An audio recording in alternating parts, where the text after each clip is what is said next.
seconds. Is this where the damn drumming and the music kicks in? Yeah.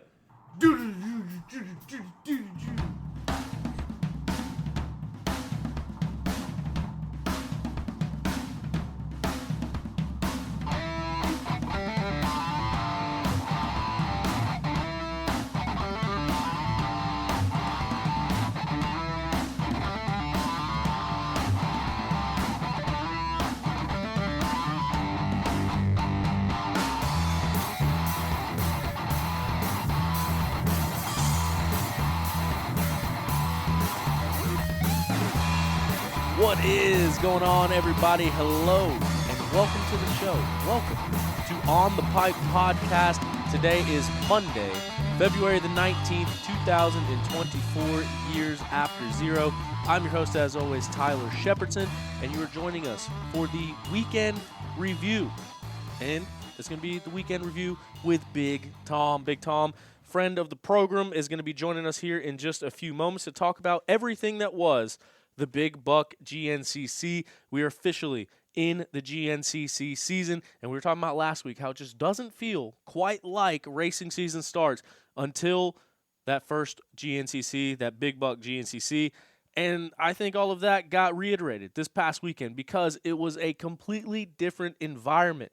People came out in droves. It was a huge Big Buck GNCC. There was a lot of people there. There was also a lot of media there, and a lot of stuff that went down over the weekend. Had media from all over the country, all over from the West Coast. Had a bunch of media guys out there racing Yamahas in the morning. Last week, Yamaha did their press intro with all of their FX lineups, the off-road versions of the motocross bikes.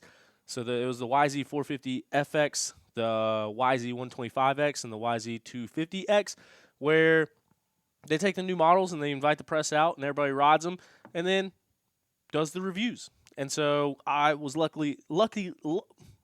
easy for me to say, I was lucky enough to be a part of that whole event that happened last week down in Union, South Carolina. The first day was at the Am-Pro shop, and then the last 2 days were at Randy Hawkins' property down in Union, South Carolina, just about really like 5-10 minutes away from Big Buck. So it was a really cool event. But because of that, a lot of the press people that were in town for that actually ended up staying and racing. A lot of people raced at the Big Buck on those bikes, but then a lot of people just stayed to cover the event. So I did see a lot of media coming out of this weekend, more so than what we typically see, which was cool because it just reinforces that the sport is growing, it is in a good position, and people are recognizing the things that these off-road riders are doing. So happy to be a part of it, and happy to be a part of this weekend's Big Buck GNCC. If you haven't already yet, go check out our Raw race coverage on YouTube. It is on the On the Pipe Podcast YouTube channel. Almost 30 minutes of raw racing action. Was able to get to a lot of spots out there this past weekend, so it made for a really good video and a lot of cool stuff that went on during the race, and you can see how tight the battles are. I couldn't believe it. As we were going around, especially even through all the classes, there was a lot of comebacks that happened over the weekend that we're going to get into and talk about here in just a moment. But you can see all of the racing action exactly how I saw it, as if you were standing on the side of the racetrack yourself, being propelled to all different parts of the property by a Beta 390RR. That is right. Beta motorcycles are... Beta Motorcycles is the official manufacturer of On the Pipe Podcast. Beta Motorcycles has been family-owned and operated since 1905. They manufacture the finest enduro, trials, and dual sport motorcycles that are known for their premium quality and rideability. Beta Motorcycles are the best-looking bikes on the market, and they back it up with their superior performance. Head over to betausa.com for more information on their available models, or find a dealer near you to get yours today. So, was back on the Beta this past weekend, got to ride around the track and see everything.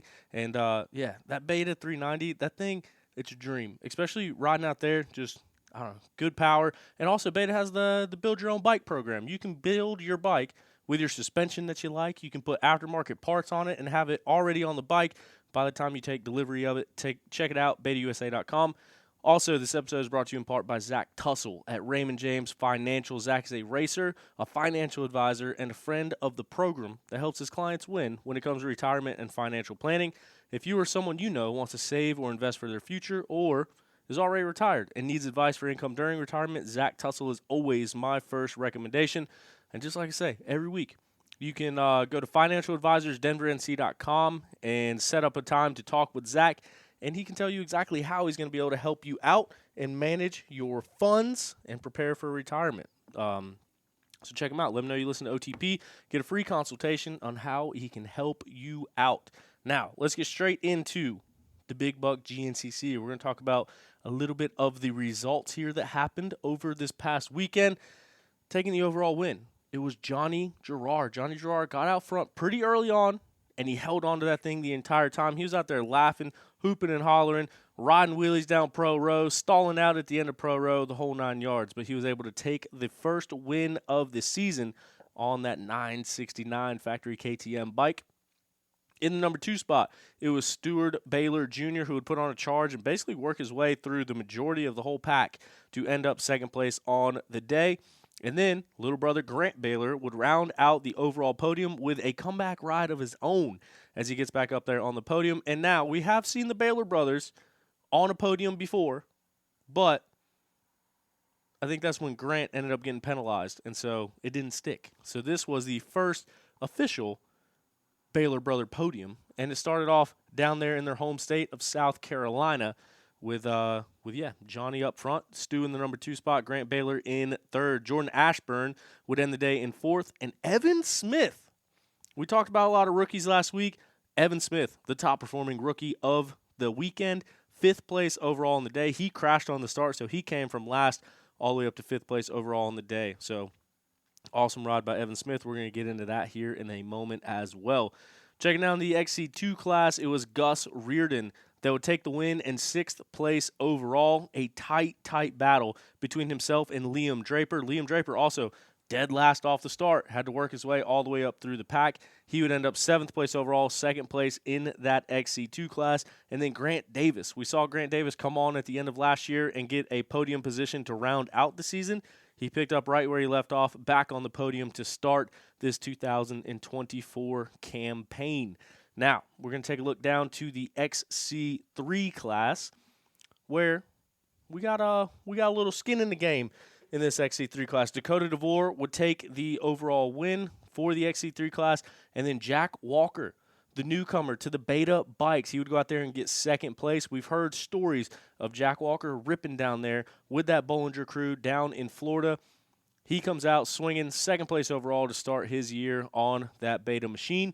And then taking the final podium spot is good friend of the program. They kept calling him Dirt Bike Jesus or Off-Road Jesus, whatever they called him. It was Destructo 927 Dustin Simpson, the working class hero.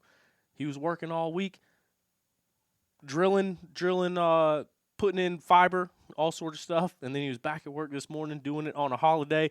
But yesterday, he was on the XC3 podium with a 3rd place finish on the day. So shout out to the reigning North Carolina overall champion Dustin Simpson on the YZ125, getting it done and on the XC3 podium. So those are the overall results. That is what you can read off of the piece of paper or read off of the internet. To join us and talk about the rest of the stories and the rest of the stuff that happened over the weekend, we welcome back into the show Big Tom. Big Tom, how's it going tonight? What's up, man? Doing all right. A little sore. Goddamn, I've been sneezing and blowing my nose and black boogies out all day, but we're good. Dude, I've been preloading the allergy medicine. I'm not even gonna lie. Been on it for like a week and a half now. Yeah, I have not done that, so the nose is flowing today. It's been quite annoying. I ain't gonna lie. Yeah, it's funny. Every year it does directly relate to the start of the GNCC season when the allergies start acting up. So that's how you know. It typically doesn't bother me until Georgia, but earlier this year, like Christmas and pretty much all of January, I had this like head cold sinus deal going on, and I'd finally gotten rid of it, and it's back. So Sweet. it is what it is. That is the highlight of the weekend. Absolutely not. Nah. A lot of racing action. And before we get into it, I definitely don't want to forget top amateur. Top amateur Jason Tino getting it done. Nick DeFeo in the number 2 spot. Gavin Simon is the third place guy in the top amateur podium. And then the WXC class, don't know how I could slip over it. I had it written down in a separate place. I think that's why. But that was a battle that came down to the wire. That was such a fun battle to watch. Rachel Archer would end up taking the win, though. Corey Steed in the number 2 spot on both of those girls on brand new rides. And then Brandy Richards over here from the West Coast, ISDE legend. She gets third place overall on the day. Rachel Goodish in fourth, and Jocelyn Barnes rounds out your top 5 WXC riders. But Tom, you raced that morning race. How was the track? What's the up-to-date track conditions of Big Buck 24? It was honestly, it was good. I thought it was laid out a little bit different. It's been a few years since I ran the morning race, and so it wasn't, it was rough, but it wasn't as rough as the past few years for me in the afternoon. But it was good. I ran Sportsman A and had a terrible start, so I rode around in the back all day. But same old shit. I had arm pump for half a race and rode the second half good, and so I enjoyed the last couple laps. But yeah, no, I had a good time. I thought you were supposed to be the whole shot king. What do you mean you had a bad start? We've fallen off the game for sure. It's terrible. Well, dang. I guess you can't get them all. No, not even one or two. So I think I had one last year. I would say you'd be out there battling with Tyler Brutton for the whole shots, but he tried his hand at the 4x4C class. Man, I crack up just thinking about it. That was probably the highlight of my weekend. We all went down Friday and was having quite a good time Friday night, if you know what I mean. And Tyler pulls up after we had been into the Busch Lattes, and he rolls out his dad's four-wheeler. It's I don't know what year it is, but it's an old Honda Foreman, and full racks and everything on it, and he rolled it out, and the first thing I said was, "This is the race machine. You going quad racing?" He said, "Absolutely not. My dad would kill me." Well, fast forward, I don't know, 2-3 hours, and we're sitting by the fire, and Tyler opens up his mouth, and we start, as a collective group, we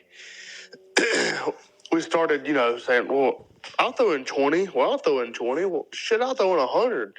And we got it up to like, I don't know, $200 really quick. And he said, "No, that's not enough. That's not enough." So we was like, "Well, what's your number? What's your number?" Everything's got a number. He finally spit one out and said 450. And between the guys that was around the fire and a couple of stories on Instagram and whatnot, we round up the money in about, I don't know, it's probably less than 10 minutes.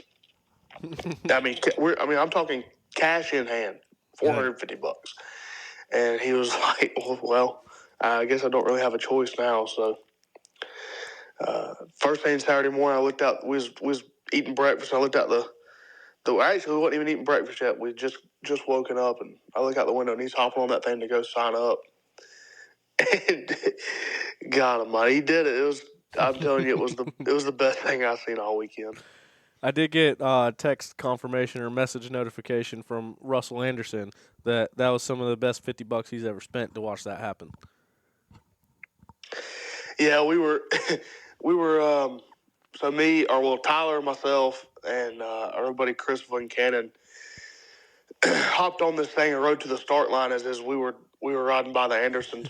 There, I gave him a woo, and he turned around and he told me later. He said, "I was fully expecting to Venmo Tyler that money, and him not racing and get it back. And I seen y'all going to the start line and thought to myself, well, darn, I guess I'm out that money.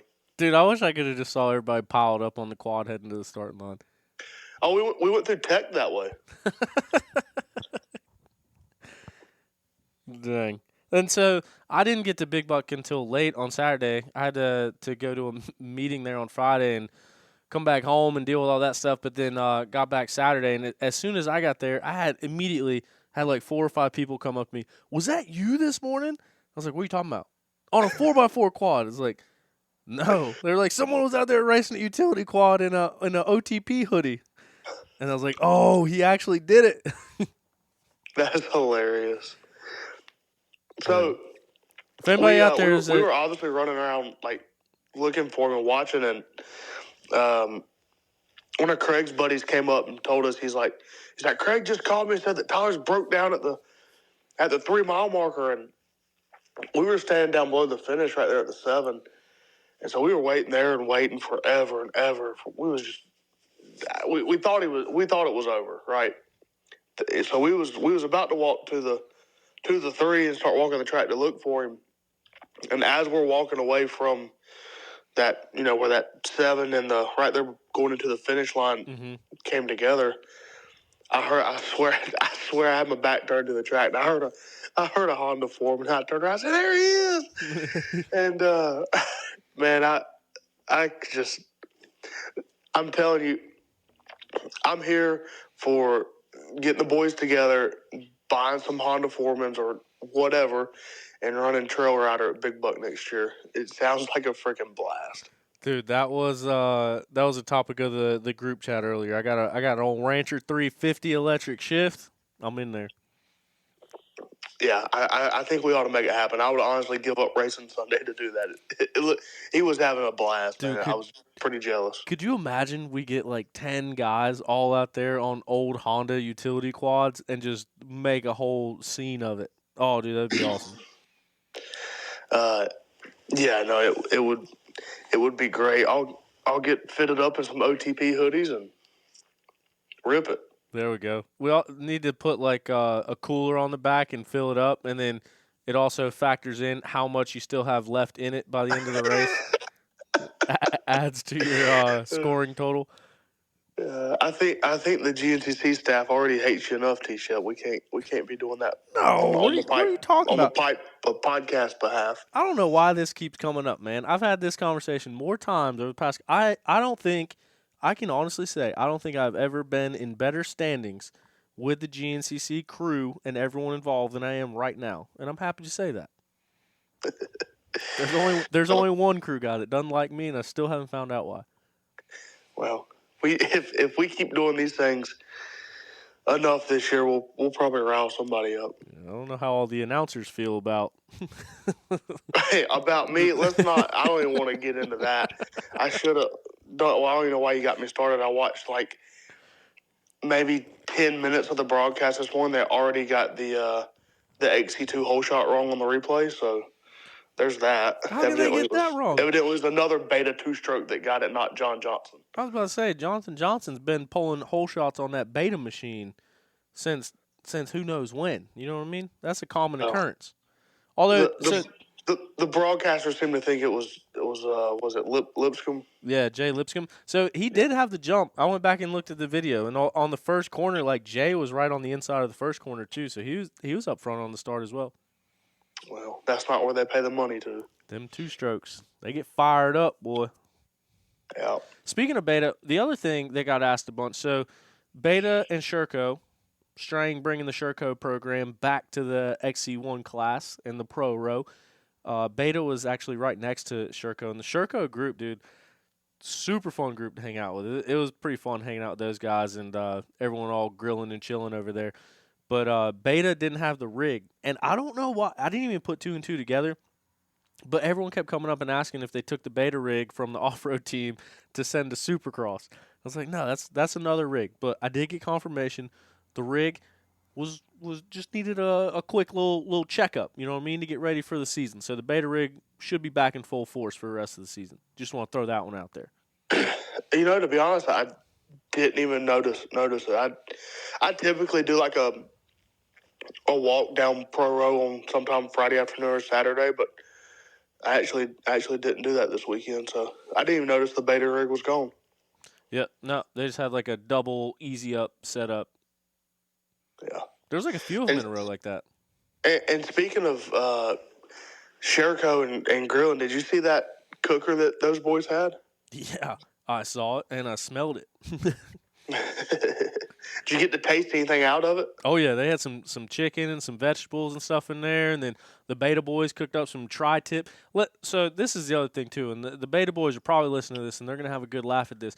I walk around the corner because when I got to Big Buck, I knew it was right around lunchtime, and usually the Beta Boys look out for us, and so I go over there. Apparently, they got a new sponsor this year. Fiji Water is a sponsor of the Beta race team. I walked behind that Beta tent, and they are sitting there cooking rice on the grill with Fiji Water. And I was like, boys, how bougie have we gotten? We're cooking rice at the racetrack with Fiji Water. That takes rice and like triples the value of it. Was it good?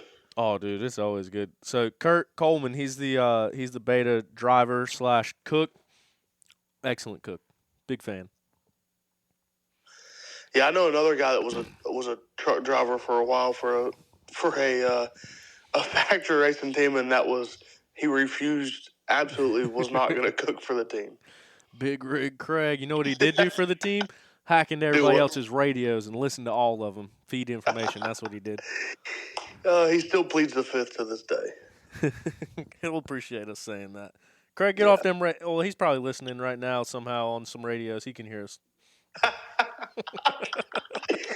Oh man, he smoked me Sunday, and I ain't gonna lie, I was not happy about it. Oh, did he? Yes. Well, he started 4th, and I started 44th, so that didn't help. But he was also sucking down a cigarette on the starting line, and oh my god, I was after I saw his pictures today, I was even more upset that I let him beat me. But it is what it is. He rode good. Oh, Big Rig Craig putting it out there. Yeah. So I guess, man, let's get into this racing action. Did you see the women when they went by there? Did you get lapped? Hell no! Come on, it wasn't that bad of a day. I was just wondering. Come on, man. They were rolling. I was out there chasing them around a little bit, and like Corey and Rachel were neck and neck the whole time, swapping back and forth. And then Jordan Jarvis, she obviously made her debut coming over from the moto side. And then Brandy Richards is over here racing for the season. And I think once they all start figuring it out, I think those battles are just going to get more and more intense as the season goes on. You don't think that Rachel's just going to put it to them all year again? There's a chance. There's a chance. But, I mean, I don't – like I said, that battle with her and Corey was tight.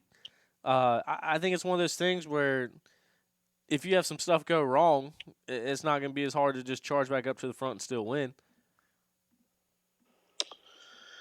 Well, that's the whole key to it is not having things go wrong, right? Yeah. That's part of it. That is part of it. And Josh Mosman, shout out to him. He was at the Yamaha event too. Got to talk with him a lot. Super cool guy. Like, it was really cool to kind of talk with him and get to know him a little bit better and figuring out, I don't know, the whole back end of this whole real media stuff. So Josh Mosman had a bunch of good chats with him, but we were talking to him about the girls, and I was like, man, there's been some pretty big names that have come out, and them girls put it to them. And Josh Mosman, 6th place on the day. But I'm not saying that that's obviously very talented, accomplished rider on the moto side. I'm just saying that as a testament to how fast these girls are, minus Cade Henderson taking the overall win. But besides that, the next group was all the girls. Rachel, Corey, Cameron Sisk made his way in there, and then Brandy Richards. Yeah, no, I know you've talked about it before, but it is quite impressive at how fast those girls are going. And I do remember back in the day, before college and the beers were flowing, and I used to like when was it Jessica Patterson when she first JP Money. Yeah, when she first started started doing the GNCCs, I remember catching her at Still Creek and passing her, and I was I'm not gonna say I was nowhere near the front in Sportsman A, but I definitely wasn't leading it. And now I couldn't tell you the last time that I caught the front runners of the women's class. Yeah. I mean, dude, even Dustin Simpson, North Carolina champ, XC3 podium, he's never beat the girls in the morning race. Has he not? No. No. Wow. The morning races that he races, I think Taylor's gotten him, and I think Rachel got him, and so I always mess with him about that. But I mean, it goes to show you how fast those girls really are. No, they rip. That's for sure. I mean, I can't take anything away from them. That's for sure. Yeah. But yeah, so it's gonna be fun battles to watch. The other fun battle to watch, man. First of all, I'm a fan of the way that they do the schedule at Big Buck this weekend, and the way that they do it at Ironman, where they move the youth race to Saturday and then split up the morning race on Sunday. But because of that youth race being there yesterday or Saturday afternoon, I was chasing those guys around too, like for Caleb Wood and that Red Bear Racing team and all that stuff. But watching the battles between Caleb Wood and Braden Baisley out in front of that super mini race, it is absolutely absurd how fast those kids are going on those little bikes. They have no business going that damn fast on those little bikes. It is insane to watch. Yeah, I know. Somebody sent a video of those boys in the group chat earlier, and we went and watched the start and then a little bit of the race, but not a ton of it.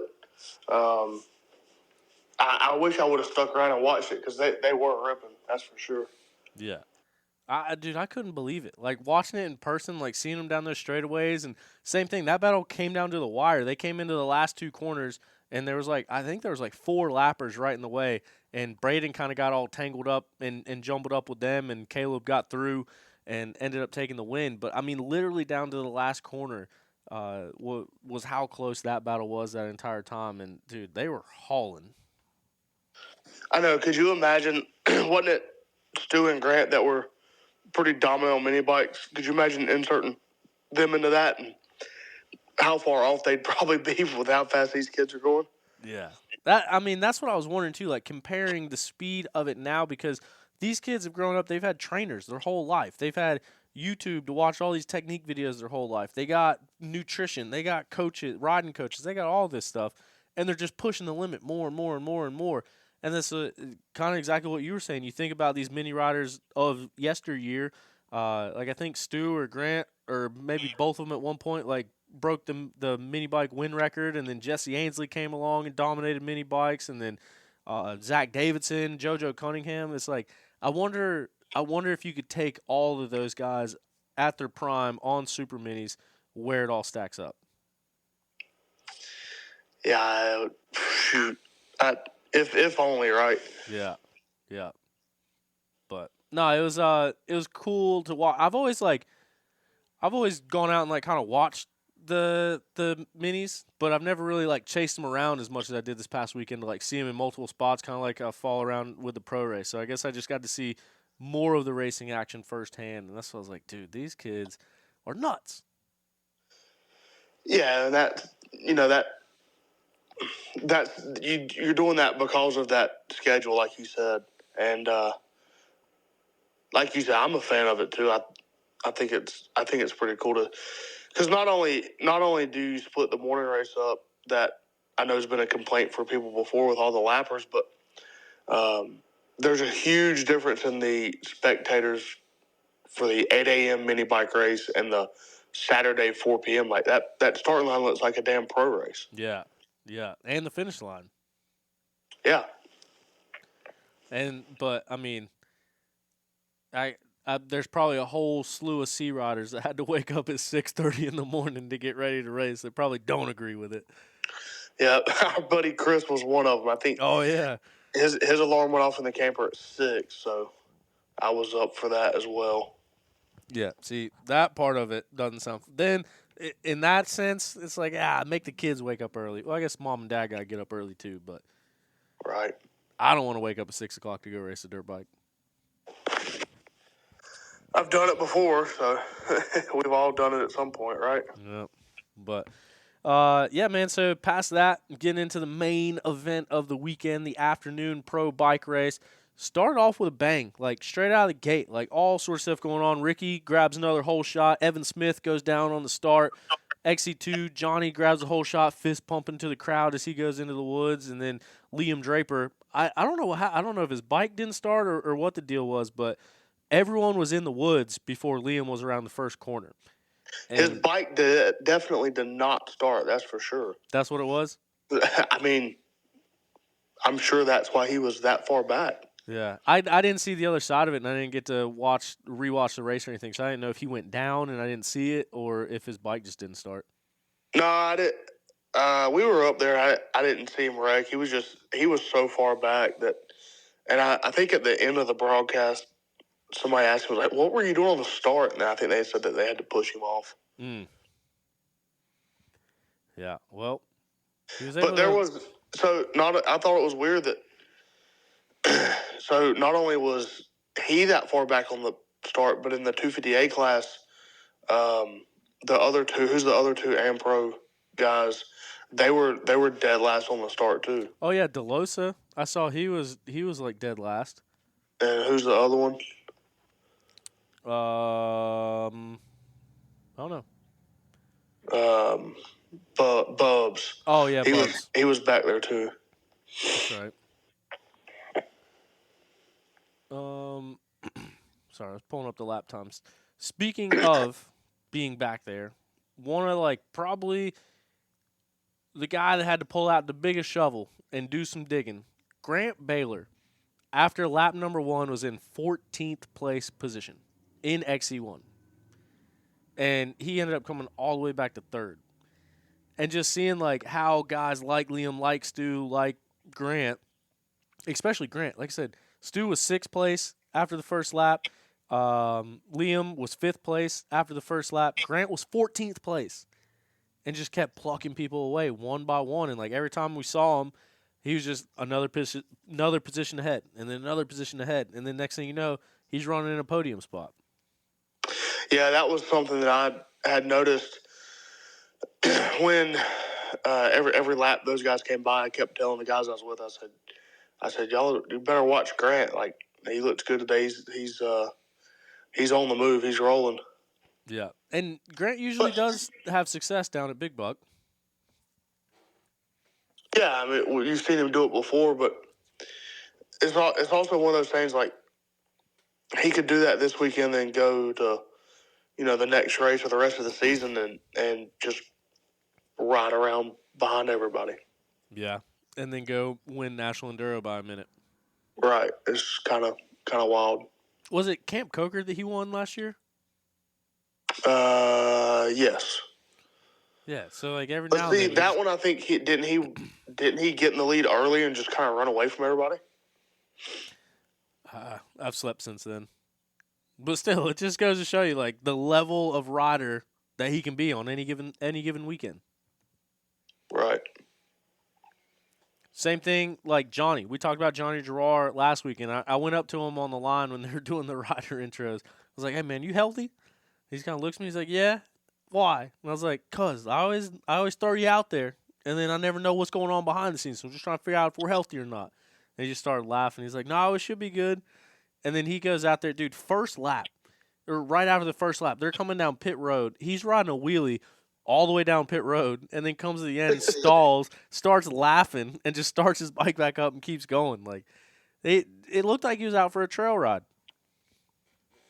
Yeah, and I know that's kind of something we brought up for a couple guys last week was being happy and healthy, and how much that played a factor. And obviously, Johnny's enjoying riding his dirt bike right now. So look what he did.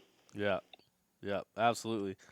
Jordan Ashburn, another guy just hanging in there tough, dude. That's what Jordan Ashburn does. He stays right there in striking distance.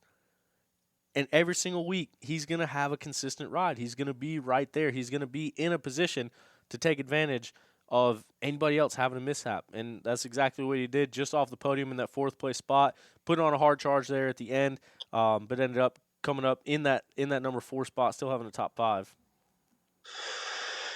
Yeah, it's always. I mean, that's his mo, right? It's just quiet rides and consistent. But I'll tell you who was charging was Evan Smith. I was standing right there at the finish, and Evan about got him there on the last couple corners coming out of the woods. Yeah. Yeah. The official timing was 0.9 seconds. Wow, that's it's so hard to fathom racing for 3 hours, just under 3 hours, and and being less than a second difference is insane. Yeah. And not only that, we talked about Evan, this being his full rookie season. We saw him, I think he only raced one XC1 race last year because he ended up getting sick at Ironman. But Evan, knowing him personally, he is a guy that has wanted to run that XC1 class. He's a guy that is comfortable on a 4-stroke, and he always rode a 350 at the sprints. And I mean, even at the sprints, like he's won days at the sprints when it's a full stacked lineup, when everyone's there. Evan Smith has been the fastest one out there. And when he got on that beta 4-stroke last year, he was comfortable on that thing. He was really riding it really well. And I mean, that his sights have been set on this XC1 class this entire time. And so for him to go up and his first one, he put together his own program this year. And we talked about Grant Baylor being in 14th on the first lap. Evan Smith was in 13th on the first lap. So it's not like he just got a good start and stayed right there. He crashed in the first turn and had to work his way through the biggest and most stacked XC1 class that we've ever seen to earn that 5th place finish, almost 4th place. Yeah, I think him and Grant basically hooked up together and just marched through the field, as a duo. Yep. Yeah, Evan stayed on the back wheel of Grant, and then, like you said, they just kept plucking people off. I know talking with a couple guys that which is kind of weird to say that they came from the back, up to a podium spot into 5th, because a couple of guys I talked to, they said that the track was really hard to pass on, and I actually told a couple of people that on the start line. I said, get a good start because it definitely seemed like a track that was hard to pass on. But that being said, I think there was a lot of mistakes being made, and that's about the only way that they were making passes and people making mistakes and taking advantage of it. Yeah. No, absolutely. And I did hear a lot of people saying about how they kind of slowed down one section and kind of put some turns in there that forced it to kind of slow the speeds down and get around the turns. I didn't get a chance to see that side of the track, but yeah, what did you see out there? Kind of since they've started using these placards and that red and white tape, it's kind of becoming more of a trend. But it's like it'll open up and there'll be lines where you can get up on somebody or get close to them, and then you have to funnel back down into those placards, and especially for those guys, like they're being watched with a or what am I trying to say? Being watched with a magnifying glass, and so those guys have to go, make sure they're getting back into those placards. But I told Trevor this last night. Off the start, coming down in that pine section there before the finish, I hopped over into a line, like an old line that was in some pines, and I'm way off on the, I wasn't that far off the track, but I was, just a couple pines over, and I look over and I see placards and I see white red tape, and I'm probably 2-3 foot past the tape, and I was like, well, there it goes. But like I was saying, nobody's watching me, but those guys can't get away with that kind of stuff. Nope. I just docked you another position. That puts Craig another position ahead of you. Yeah, well, tell the people that matter. No, I did notice that too. That they are using the candy cane placards a lot more. Seems like. Which I don't think is a terrible thing, because I definitely think that it can get out of hand. But I think they need to know where they need to go and where, like, don't use them to slow the track down and to funnel everybody back in, but use them where there's a potential for a massive cheat line, essentially. Kind of the way I would expect it to be used. And I mean, that's one of the things too, is like they can mark these courses with normal arrows and like normal ribbons, normal placards, all that whole thing. And those guys go out there and they ride these trails so much that all of a sudden a branch or two goes down, and now that 3-turn section is a straight line through the middle. And without the placards and without anything forcing you in or out, that's a legal line. So I think that's part of the reason why we see places like Big Buck become so fast, because of those alternative lines that end up getting burnt in throughout the race. Yeah, and through the years, everything just gets straightened out. Everything gets straightened out, and it just gets faster and faster. Yep. I didn't think the track was very fast this year for myself. Sweet. I mean, realistically, when you look at Big Buck 2 years ago and the carnage that came out of it, maybe slowing it down is a good thing. Yeah, especially being round one. They talk about it every year at Supercross, but they built a pretty safe, mellow track at A1 to try to get everybody back into the groove and get through it healthy. So maybe that's something they're trying at Big Buck. No, it's definitely. I think we're poised for one of the most competitive seasons that we've seen, and so yeah, to keep everyone healthy. I know that it is inherently dangerous, and there are going to be racing incidents, but it is cool to see everyone come away healthy. I know Craig DeLong had a pretty good get off from the looks of his bike, but he was running right there in a podium spot too. Ended up having that crash. He fell back a little bit. We talk about the coulda, woulda, shouldas. Ricky Russell, second place throughout 3/4 of the race, and then ends up falling back. I think he finished the day in 6th place. But, I mean, those are guys that week in and week out, they can be there. Like, those guys can be running up front. Those guys can be contesting for wins, just like we saw last year. 7 different winners in 7 different rounds. It's still not out of the question. Like, I don't think that we're going to see someone run away with it and win one of these races by 3 minutes. I think we're going to see a lot of who's having a good day today. Yeah, I think so too, and I think that's great. Like going to the races and where you basically already know who's going to win. It's like, well, who's fighting for a second, like it has been in years past. Gets old and it's not good for the sport. But thanks a lot, Caleb. Well, and Ben. Yeah. There was that. That what year was that he won the first 6 or 7 and then broke his leg. Yeah, 2 years ago. Yeah, but. No, it's exciting, and especially with, I think there was 15 guys in XC1, and I think 13 of those are GNCC regulars that should be there all year. Mm-hmm. No, I think it's exciting, and for the most part, I mean, really none of the guys are slouches.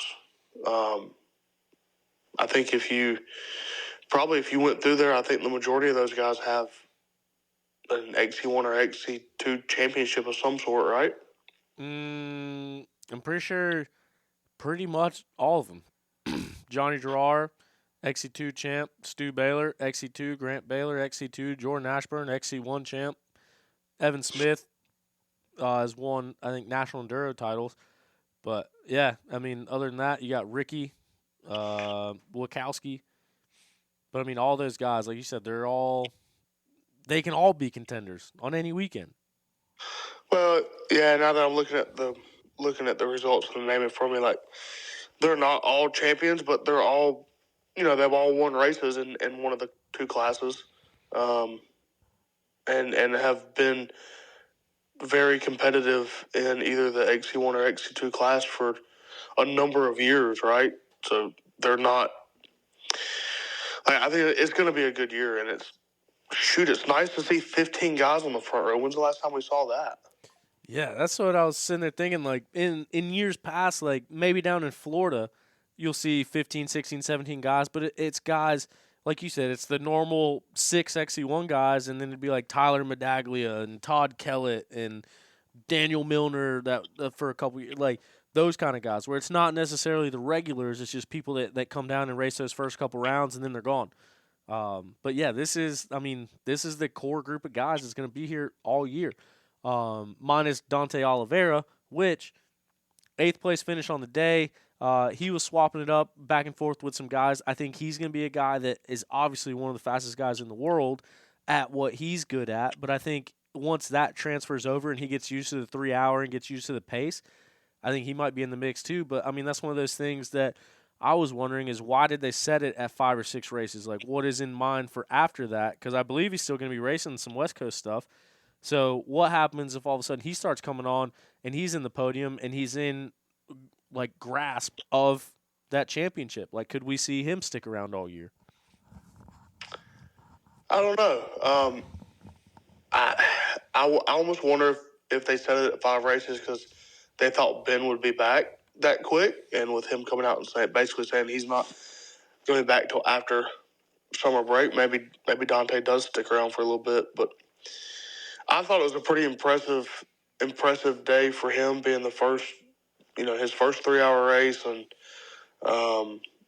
first GNCC that I know of. He seemed to be up there.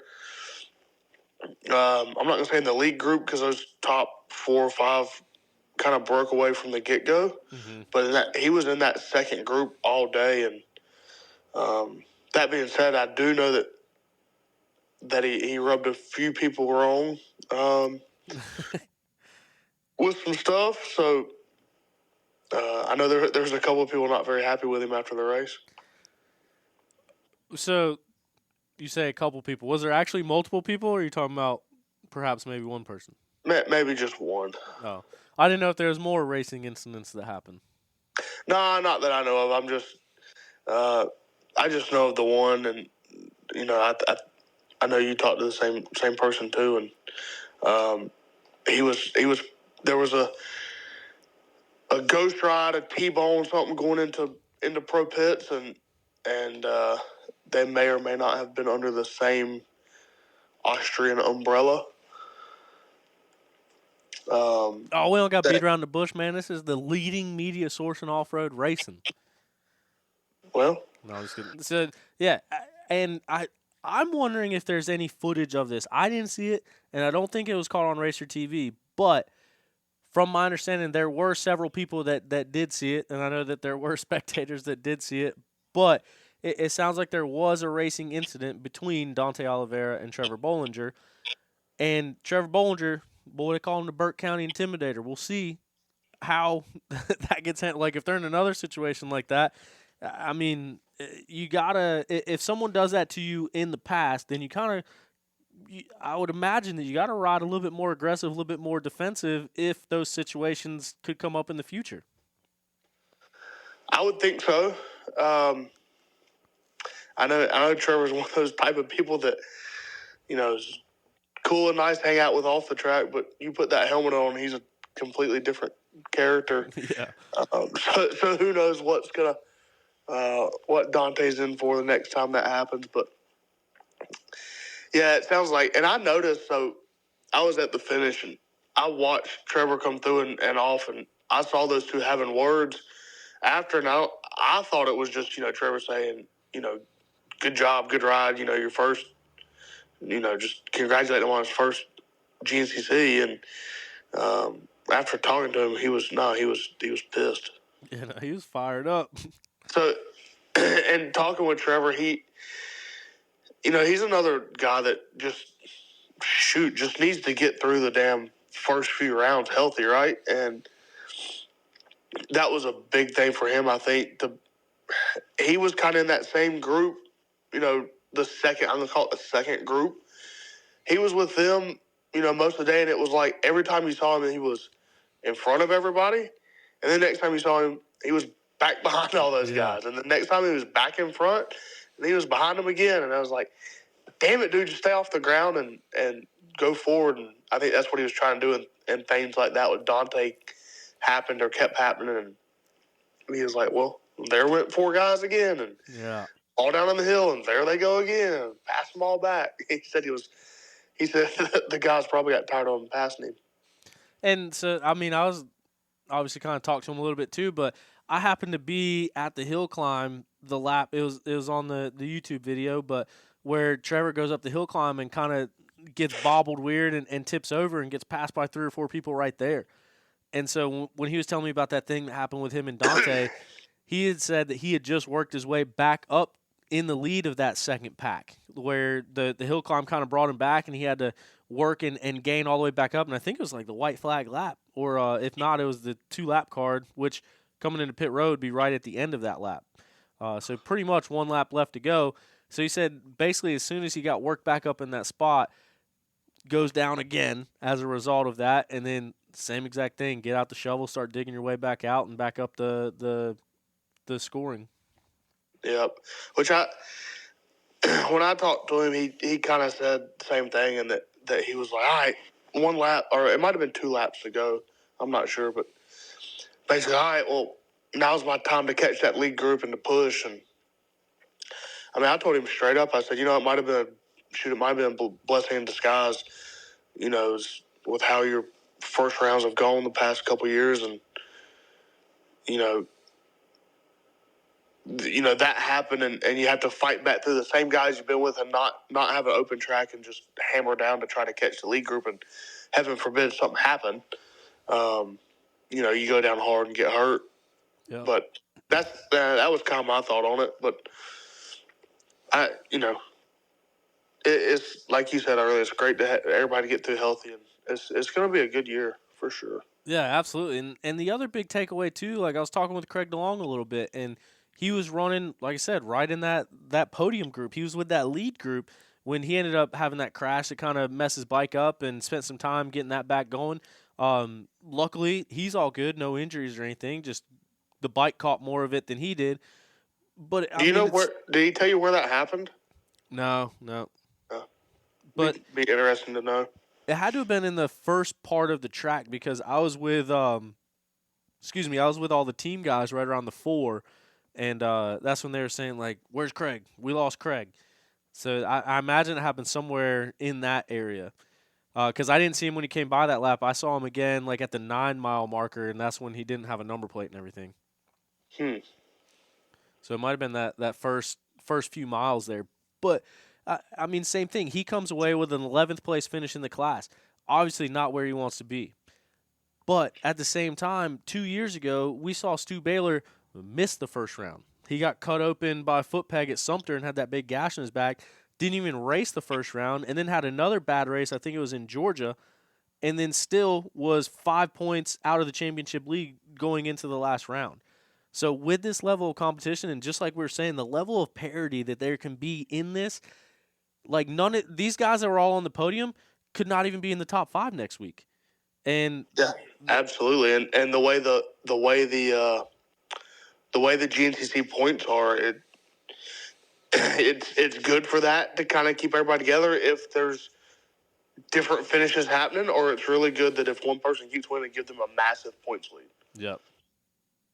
There's a lot of ground to gain. So you can't win this championship in the first round. And I mean, the cliche saying is that you can lose it, but realistically, no one out there lost the championship this round. No, I don't think so. Still a lot left to go. And like I said, that order could change up at any time. The other championship, the XC2 championship, Gus and Lyndon pushed each other to no end. Who? Gus and Liam. They're all from the same little area of the world. But they pushed each other so hard last year, and they picked up right where they left off. Those dudes were swapping back and forth the whole time. Hearing what I could at the finish line there, it sounds like Gus got Liam for the win, like in the last couple miles of the track to take that win. But as we mentioned, Liam came from last all the way up to first to be in that position. So I think those guys, man, they're going to be ones to watch in that XC2 class. And then even Grant Davis coming home 9th place overall and on the XC2 podium again. Absolutely. Those Gus and Liam were back and forth all day long, and we're absolutely going at it. I don't know To be honest, Gus was up there from the get-go, and Liam was obviously dead last on the start. And the pace that they were going, I don't know how. Like, I don't know how Gus could have gone any faster, and I don't know how Liam was going that much faster to catch him. And then at the end of the race, they're going the same speed essentially. Yeah. Which is pretty. It was very entertaining to watch. That's for sure. So they're no, lap 2 and 3 were both their fastest laps, but after that it was the final lap that was their next fastest laps of the race as they were pushing each other down to the wire. One thing about that XC2 Class 2, and I've had this conversation with many of people, and this is one of those conversations, and I'm not gonna lie, it kind of sucks to have on a recorded show on a recorded platform because everything in this whole media race world can get interpreted in different ways. But that's what we're here for. We're here to talk about it. We're not here to make things up. We're just here to talk about stuff that is actually going on. One of those things that I wanted to talk about is one of the big storylines coming into this year is we have two former XC2 champions coming back down to the XC2 class. And granted, what I'm about to say didn't come from either one of these riders specifically, but it did come from riders that are close to both of these riders in that I think the people in Josh Toth's camp and the people in Thad Duvall's camp all believed that those guys would dominate. That if Toth came back to XC2, no one's going to touch him. And if Thad goes back to XC2, no one's going to touch him. Really? So, yeah. And then I think there was I would say that there was one person that thought that, and I think there was another one that I don't think he would have thought that. I think he would have been happy with his finish. Yeah. Yeah, and like I said, that wasn't coming from the riders. That's just coming from the people around him, just thinking like, yeah, if he went back to XC2, he would dominate. But that was one of the things that I was kind of keeping my eye on throughout the race is where's Toth and where's Thad? And, I mean, with this class full of young, hungry dudes, I don't think anyone's going to get that thing easily. And I don't think anyone's going to dominate. No, but I do think those top two are gonna. I think they're gonna be the two that battle it out for the championship all year. Yeah, I think you're gonna see a lot of Gus and Liam going back and forth. Back to Toth and Thad, I think in my opinion, Josh. I was more impressed with Josh.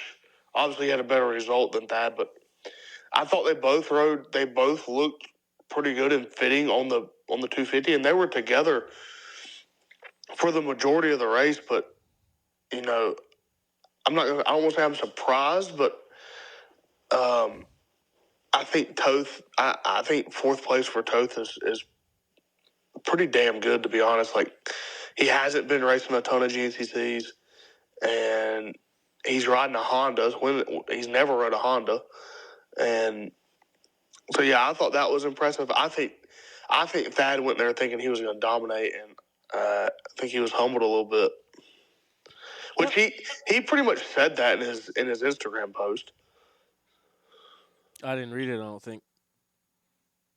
Is it weird that seeing Thad Duvall on an XC2 bike didn't seem weird? Like, I don't. Maybe it's because like it's been being talked about for so long that just in my head he's an XC2 guy now. But like seeing him actually like kitted up on the starting line, green plates, like this is really happening. It didn't seem as weird as I thought it would be. No, it really didn't. And I didn't think it seemed weird for Toth either. Honestly, I think it makes the class a little bit more exciting. Just because you got two older guys that are still competitive, and almost kind of like a wild card. Like you don't really know what you're going to get. Yeah. Because I think either one of them. I don't know that they would. I'm kind of going back and contradicting what I said about Liam and Gus being the front two, but I think Toth and or Thad could potentially win a race, but I don't see either one of them being all the way there, like up front enough consistently for the championship. See, and this might be a hot take too. And granted, this is not coming anything from Thad. Any conversations I've had with him about anything, like I really like Thad Duvall a lot. I think he's a super cool guy.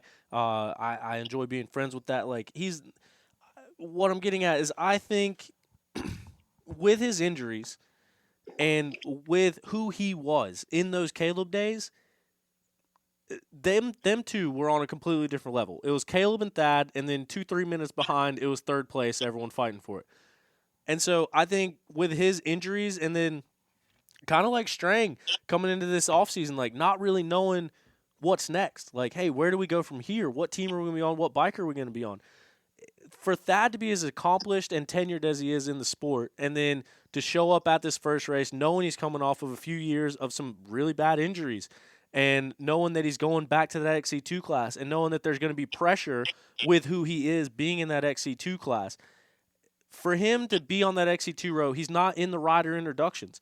Think about the last time that Thad Duvall was not in a rider introduction. Like, I think Barack Obama was probably the president last time that Thad wasn't introduced with the XC1 class. So I think for him, now that he got this first race out of the way, just talking from a mentality standpoint of competitive humans, like I said, not specifically talking about Thad, but just a competitive standpoint of competitive humans, I would expect that now that he got this one out of the way, this was kind of like breaking that chair. Like, this is, now that he got the one down, I think we're going to see him come back even stronger in Florida and then even stronger in Georgia. I think now that this whole thing has happened and it's real, and like I said, riding through those injuries, that's a big deal as well. But I think the more he gets acclimated, the more he gets settled in, he'll be up front.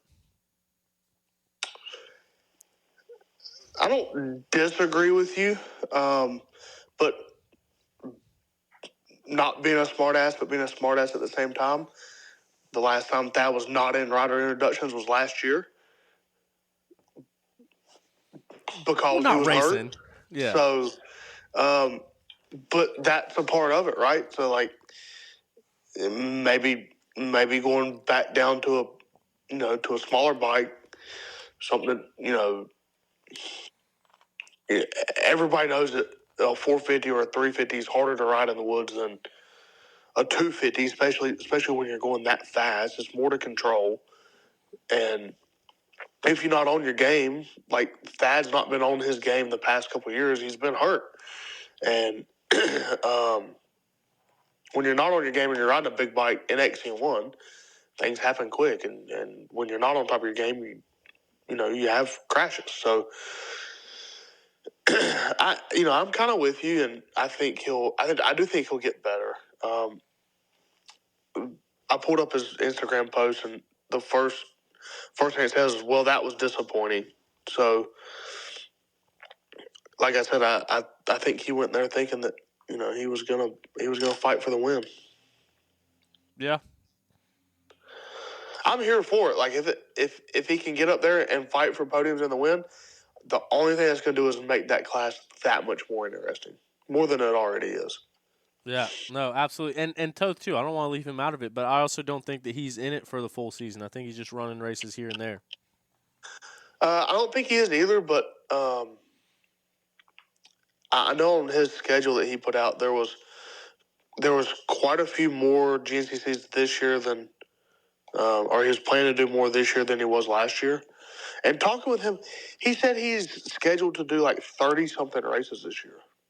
Like all different kinds of races, too. So I was like, man, you just can't get enough of it, can you? My man's chasing that Honda contingency program. But he didn't ride a Honda at the Sprinter or the Sumter, did he? I'm pretty sure. I'm pretty sure that he's got a Honda deal. I don't think so. What would he have rode? I think he rode a gas. He definitely rode a gas. Yeah, I'm looking at his post right now. Oh, really? Yeah. That's what I was trying Not to. not unless I'm just dumb and it's a Honda. I mean, they're both red. No, it's a gas for sure. 2-stroke, 4-stroke. 4-stroke. Just trying to pull up the results real quick. I didn't pay that close of attention to it. I just assumed it was a Honda. I wonder if he's just riding whatever pays the best contingency at whatever event he's going to. Well, I mean yeah, he's listed in the results as being on a gas too. But I mean, his deal last year, his primary sponsor, and I'm pretty sure they're a big part of his program this year, is Enduro Engineering. So I wonder if National Enduro, he's running that Enduro Engineering gas, and that's the reason for it. I'm not sure. Maybe, yeah, I don't know. And then if he's doing any kind of hard enduros, I highly doubt that he's doing that on a CR 250. Yeah, I don't. That might not be the weapon of choice. Unless you got a big old radiator fan. Yeah, let's see. He's got 1, 2, 3, 4, 5,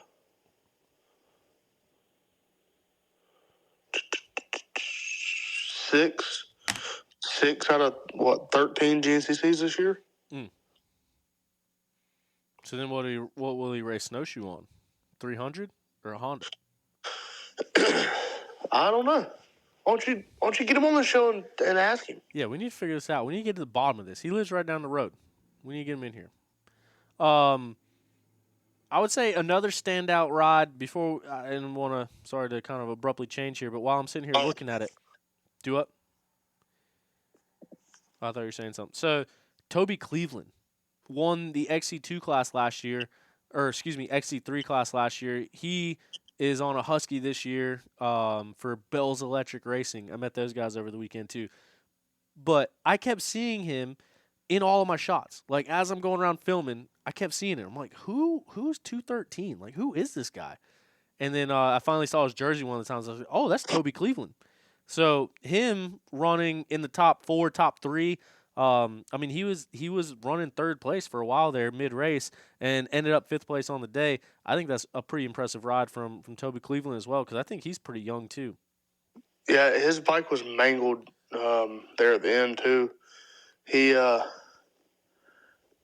came through, I think, with no rear fender and no seat. Yeah, that makes for a tough day. And he was only 9 seconds off of Toth. Yeah, because he didn't lose his seat till the very end. Because I think I seen him at the 7, and then at the finish, and between there he lost his seat, and he came off the track and was like sprawled out on the ground. So I don't know if that was from a wreck or just being exhausted.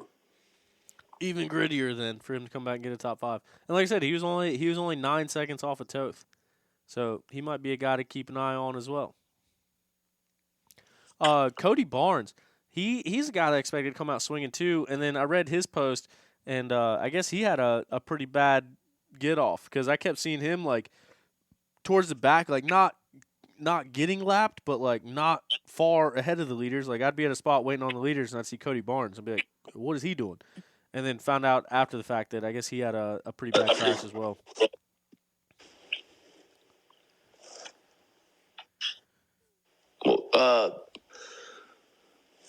What was that? Cody Barnes crashed.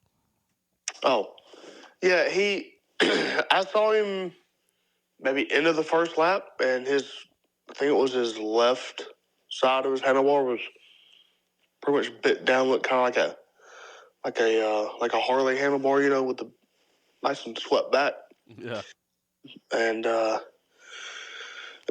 and then just after that, I saw Nick Vassy, and I asked him. I said, "Did you get them handlebars changed?"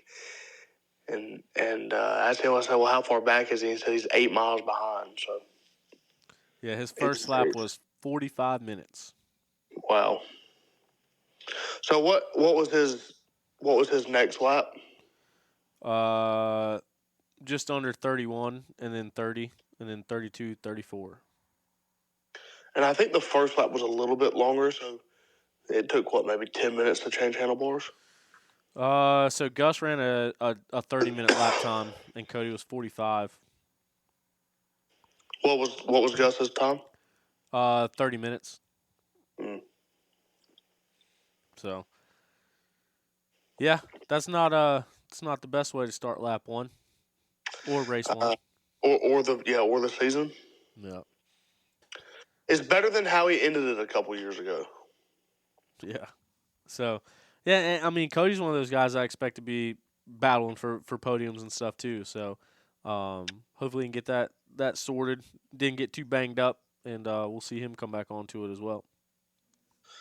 I think so. I think he'll be up there. The other Phoenix guy, Rui, he had a tough day coming back from that Achilles, which obviously is a tough injury, but um, hopefully he'll get back on it and be back up there too. So it's got all the potential for being a very exciting class.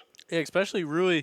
I know we talked about it last week, but him clicking off a couple wins last year and being leading points for a little bit and still in that points race when he did get hurt. He was another guy too that I really wanted to see back and back up front. Talked to him a little bit about that Achilles and coming back from it. Didn't seem super confident in it, but that was I mean, I don't. It hasn't been that long. Like in the terms of an Achilles injury, it hasn't been that long.